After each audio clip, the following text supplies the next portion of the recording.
तो अपनी जब तक हम अहंकार की दिशा को नहीं बदलेंगे, हमारे मन की दिशा नहीं बदलती। जिनकी इंद्रियां उनके वश में नहीं है, वो कब किस बात पे क्या बोल दें, क्या कर दें, क्या कदम उठा लें। जब किसी ने कुछ बोला, ठक देना, ये जवाब दिया।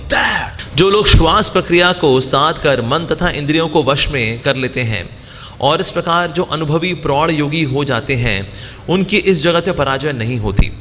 ऐसा इसलिए है क्योंकि योग में ऐसी सिद्धि के कारण उन्होंने अपनी आपकी कृपा प्राप्त कर ली है। तो यहाँ श्वास प्रक्रिया को हाईलाइट किया गया मन को वश में करने के लिए। ऐसा क्यों है कि श्वास प्रक्रिया से भला क्या होता है? आपने श्वास लिया, अंदर रखा, उसको जितना ज़्यादा हो सके, और उसमें सारी नेगेटिविटी आपने इकट्ठी की, और फिर उसको बाहर निकालना, यहाँ से लेना, यहाँ से निकालना, फिर यहाँ से लेना, यहाँ से निकालना। प्राणायाम होते हैं, और प्राणायाम बहुत ही इंपॉर्टेंट पार्ट है एक्चुअली आसन जो आते हैं, जो अष्टांग योग में अंदर जो यम नियम है, उसके बाद जो आसन आते हैं, आसन से ना शरीर की शुद्धि होती है। और शरीर की शुद्धि बेसिकली कैसे होती है? शरीर उसमें आपका ज़्यादा लचीला बनता है, जहाँ के ब्लॉकेजेस हैं तो उससे प्राणवायु वहाँ से बह पाती है। और जब प्राणायाम किया जाता है, प्राणायाम से और सूक्ष्म लेवल पे हमारी शरीर की वायु शुद्ध होती है। लेकिन वायु शुद्ध होने पे इतना फोकस क्यों भाई? योग पद्धति के अंदर वायु पे इतना फोकस क्यों कर रहे हैं? आसन से भी जो है वायु शुद्ध होती है, शरीर शुद्ध होता है। शरीर क्यों शुद्ध किया जा रहा है? आप देखा है शरीर जो योगी वगैरह बहुत शुद्ध होता है, वो पेट को ऐसे घुमा रहे होते हैं, डुग डुग कर रहे होते हैं, ऐसे वे बना रहे होते हैं। देखो ये क्या बात है, हाँ ये देखिए।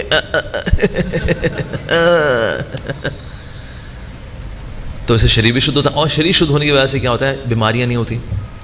और फिर प्राणायाम करते हैं, प्राणायाम से जो और सूक्ष्म लेवल पे जो वायु है वो शुद्ध होती है। वायु के शुद्धिकरण पे इससे ध्यान दिया जाता है। रीज़न बीइंग, हमारी 5 प्रकार की जो वायु होती हैं, उन वायु के बीच में ही होता है हमारा सूक्ष्म शरीर, जिसमें आता है हमारा मन भी, बुद्धि भी, अहंकार भी। तो इंद्रियों से फिर वायु की ओर आते हैं, वायु से फिर मन की ओर आते हैं शुद्धि के लिए। तो पहले ग्रॉस सफाई, ग्रॉस से आते आते फिर सूक्ष्म सफाई, पहले स्थूल सफाई फिर सूक्ष्म सफाई। इसीलिए आसन और प्राणायाम रेकमेंड होता है योग पद्धति के अंदर, ताकि व्यक्ति धीरे धीरे करके स्थूल शुद्धि से अब सूक्ष्म शुद्धि की ओर आए। तो इसीलिए होता क्या, जब हम प्राणायाम वगैरह करते हैं तो प्राणायाम से सत्वगुण बहुत बढ़ता है, मूड ऑफ गुडनेस बढ़ती है इससे, क्योंकि हमारी वायु शुद्ध हो रही है इससे। तो हम जो प्राणायाम करते हैं इससे वायु शुद्ध होती है, बॉडी की वायु शुद्ध होती है, तो व्यक्ति सत्वगुण में आता है।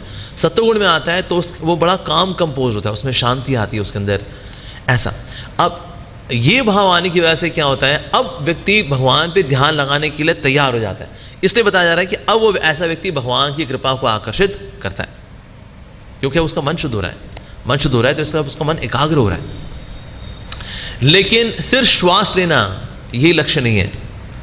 आजकल ज़्यादातर योगा स्कूल चल रहे हैं मार्केट के अंदर, वो ब्रीदिंग एक्सरसाइज ही कराते हैं, क्योंकि ब्रीदिंग करने से शांति मिलती है, वायु शुद्ध होती है। वायु शुद्ध होती है तो कोई आपको भी बोलता है अबे तू ये दिस दैट, हरिओम हरिओम, वाह यही तो हमें चाहिए था। या तुम्हें प्रभु तो नहीं चाहिए ना? कहते ना ना प्रभु में कोई इंटरेस्ट नहीं मेरे को बस ये कि जब कोई मेरे को कुचलने के लिए आए तो मैं कुचला ना जाऊं, जब कोई मेरे पे तीर चलाए तो मैं तीर को झाड़ सकूं, बस मेरे को ये चाहिए, इससे ऊपर मुझे कुछ चाहिए नहीं। इसलिए मार्केट के अंदर जितने भी गुरु घूम रहे हैं आज, चाहे वो यूट्यूब पे हो चाहे ना हो, ज़्यादातर ब्रीदिंग एक्सरसाइज ही बताते हैं, क्योंकि ब्रीदिंग एक्सरसाइज से कम से कम ये होता है आप सत्वगुण में आते हैं। इस वजह से आपकी लाइफ को लेकर रिस्पॉन्सेज बड़े सात्विक हो जाते हैं, और लोगों को ये चाहिए, इसके ऊपर कुछ चाहिए भी नहीं उनको, और इसको वो आध्यात्म मान में लेते हैं। यही आध्यात्म है, ये आध्यात्म की बिगिनिंग स्टेज है एक्चुअली। ये आध्यात्म नहीं है, ये आध्यात्म की बिगिनिंग स्टेज है। तो इसीलिए यहाँ जो बात चल रही है मन के बारे में, कि असल में हमें करना क्या है, मन को और इंद्रियों को नियंत्रित करना है। और जिसका मन और इंद्रियां नियंत्रित है, ऐसा व्यक्ति खुश है। लोग उल्टा लेके चलते हैं, इसे नियंत्रित करेंगे फिर तो हम भोग नहीं कर पाएंगे। फिर अभी इंद्रियां जहाँ जाती हैं हम जाने देते हैं, जहाँ मन जाना चाहता है उसको जाने देते हैं। We enjoy life, we enjoy life. नहीं, जिस व्यक्ति का मन ही उसके वश में नहीं है, ऐसा व्यक्ति कब दुख में आएगा कुछ नहीं पता। तो इससे भगवान गीता के अंदर बता रहे हैं, जो व्यक्ति एक्सट्रीम्स, जो लाइफ की जो एक्सट्रीम्स हैं, अगर उनको नहीं संभाल पाता, उनमें संभाव नहीं रहता, ऐसा व्यक्ति सुखी नहीं रहेगा। तो सुख का मौका आएगा, शेस शेस शेस ऐसे कर लोग कर रहे होते हैं, और दुख का मौका आया तो फिर दारू पी रहे होते हैं, क्योंकि दोनों ही एक्सट्रीम्स को ये लोग नहीं संभाल सकते। तो इसलिए मन को संभालना, मन को सात्विक बनाना बहुत अधिक आवश्यक है। आप देखिए उन लोगों के रिश्ते अच्छे होते हैं जिनकी इंद्रियां उनके वश में है। जिनकी इंद्रियां उनके वश में नहीं है, वो कब किस बात पे क्या बोल दें, क्या कर दें, क्या कदम उठा लें, क्योंकि उनके मन और इंद्रियां उनके वश में नहीं है, इसलिए उनके संबंध भी अच्छे नहीं होते। ये सांसारिक बता रहे हैं, ये सांसारिक लाभ हैं ऐसे इसके अपने मन और इंद्रियों को वश में करने के। संबंध अच्छे होते हैं हमारे, किनके संबंध अच्छे नहीं हैं? जब किसी ने कुछ बोला ठक देना, ये जवाब दिया, क्योंकि ऐसे लोग बुद्धि से नहीं सोचते, ऐसे लोग अहंकार से सोचते हैं। अहंकार सोचने का ऑर्गन थोड़ी ना है, वो अंग सोचने के लिए बना ही नहीं है, वो तो आइडेंटिटी का है ऑर्गन। सूक्ष्म है लेकिन उसका काम क्या है? Identity. The sense of identity comes from अहंकार। लेकिन दिक्कत यह है कि जहां पर हमारी सेंस ऑफ आइडेंटिटी आती है, हमारी सोच, हमारा मन भी उसी दिशा में जाता है। मैं क्या हूं, मैं कौन हूं, अपने बारे में क्या सोचता हूं, मैं कौन हूं, उसी दिशा में बुद्धि सोचती है, उसी दिशा में मन चलता है। जैसे फॉर एग्जाम्पल अगर वो सोचता है मैं लड़का हूं, तो लड़का क्या ढूंढता है दुनिया के अंदर? लड़की को ढूंढता है। मैं एक स्त्री हूं, तो जहां कहीं स्त्री का अपमान हुआ, स्त्री का अपमान हुआ है, स्त्री का अपमान हुआ, आप कौन है? स्त्री। हमारी सोच उसी दिशा में चलती है जहां हमारे अहंकार की दिशा होती है। अहंकार की दिशा में ही मन की दिशा होती है, अहंकार की दिशा में ही बुद्धि की दिशा होती है। तो एक जो तरीका मन को जीतने का है is to attack the identity. मैं कौन हूं, हम इसको अगर हमने राइट अलाइन कर दिया तो मन भी उसी दिशा में हो जाता है। अब जैसे ये जो सॉन्ग जैसे हमने गाया, भजौ रे मन श्री नंदन नंदन अभय चरणा अरविंद रे, है मेरे मन तू उन नंदन नंदन भगवान श्री कृष्ण का स्मरण करना जो कि अभय प्रदान करने वाले हैं। बेसिकली मैं ये करके अपने मन को अपनी आइडेंटिटी को मैं रीअलाइन कर रहा हूं कि अरे वो नंदन नंदन है ना, उनकी ओर दिशा करनी है अपनी। तो अपनी जब तक हम अहंकार की दिशा को नहीं बदलेंगे, हमारे मन की दिशा नहीं बदलती।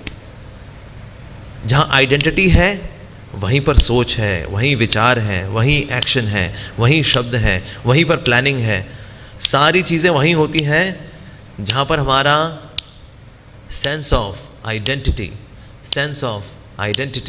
मैं कौन हूं, मैं कौन हूं। जब तक मैं कौन हूं कंफ्यूजन में है, आपके एक्शंस भी कंफ्यूजन में ही रहेंगे for sure.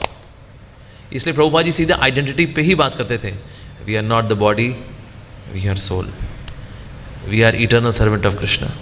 We are not the body, we are soul, we are eternal servant of Krishna. अब कोई व्यक्ति ऐसे सुनता है प्रभुपाद जी लेक्चर, तो उसको हैरानी होती है, यार एक ही बात बोले जा रहे हैं भाई, वो लेक्चर में इनका रेपिटिशन है, लेक्चर में इनका रेपिटिशन है।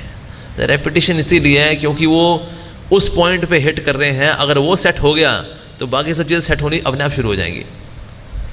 माइंड सेट होना शुरू हो जाता है जब आइडेंटिटी सेट हो जाती है तब। लेकिन जो श्वास प्रक्रिया है उसमें अभी आइडेंटिटी क्लियर नहीं होती, तो व्यक्ति सात्विक हो जाता है लेकिन सिद्ध नहीं हो पाता। उसको सिद्ध होने के लिए अपनी आइडेंटिटी को भगवान की ओर इंगित करना पड़ेगा। यस